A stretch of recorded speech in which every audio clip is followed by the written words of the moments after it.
ராஜஸ்தான் மாநிலம் ஜெய்ப்பூரில் உள்ள மனக்சௌ காவல் நிலைய எல்லைக்குட்பட்டது ஜோக்ரி பஜார். அங்குள்ள ஒரு கடையில் அமெரிக்காவில் வசிக்கும் சரிஷ் என்பவர் 6 கோடி ரூபாய் மதிப்புள்ள நகைகளை வாங்கியுள்ளார். பின்னர் ஏப்ரல் மாதம் அவர் அமெரிக்காவில் நடந்த ஒரு கண்காட்சியில் நகைகளை காட்சிப்படுத்தினார். அங்கு அது போலியானது என்பது தெரிய வந்தது. அதனால் அதிர்ச்சி அடைந்த சரிஷ் மீண்டும் ஜெய்ப்பூருக்கு வந்தார். கடை உரிமையாளர்கள் ராஜேந்திர சோனி மற்றும் அவரது மகன் கௌரவ் ஆகியோரிடம் அது குறித்து விசாரித்துள்ளார்.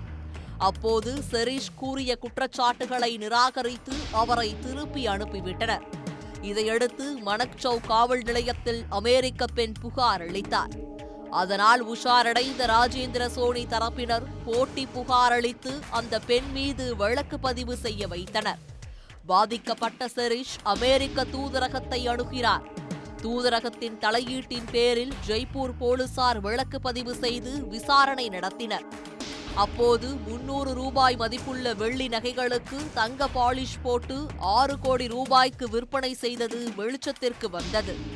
இதையடுத்து தந்தை மகனை போலீசார் தேடியபோது அவர்கள் தலைமறைவாகிவிட்டனர். இதுகுறித்து ஜெய்ப்பூர் வடக்கு கூடுதல் காவல் ஆணையர் பஜ்ரங் சிங் ஷெகாவத் கூறுகையில், கடந்த மாதம் 6 கோடி ரூபாய்க்கு போலி நகைகளை விற்ற விவகாரத்தில் ராஜேந்திர சோனி மற்றும் அவரது மகன் கௌரவ் மீது அமெரிக்க பெண் அளித்த புகாரில் வழக்கு பதிவு செய்யப்பட்டிருப்பதாக கூறினார்.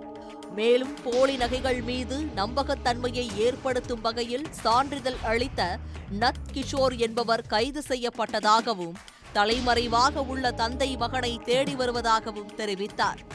ஜெய்ப்பூரில் உள்ள சிறப்பு திட்ட பகுதியில் குற்றம் சாட்டப்பட்டவர்கள் சமீபத்தில் 3 கோடி ரூபாய் மதிப்பிலான பிளாட்டை வாங்கியதும் விசாரணையில் தெரியவந்துள்ளது.